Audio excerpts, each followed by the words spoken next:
सिद्धिलक्ष्मी परालक्ष्मी लक्ष्यलक्ष्मी नमोऽस्तुते।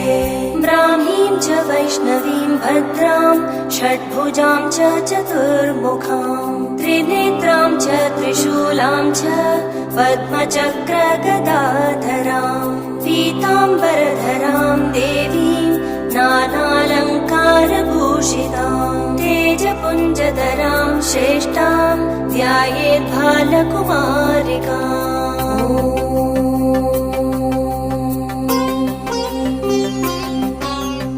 ओङ्कारलक्ष्मीरूपेण विष्णोर्हृदयमव्ययम् विष्णुमानन्दमध्यस्थं ह्रीङ्कारबीजरूपिणी ॐ क्लीं अमृतानन्दभद्रे सत्य आनन्ददायिनी ॐ श्रीं दैत्यभक्षरदा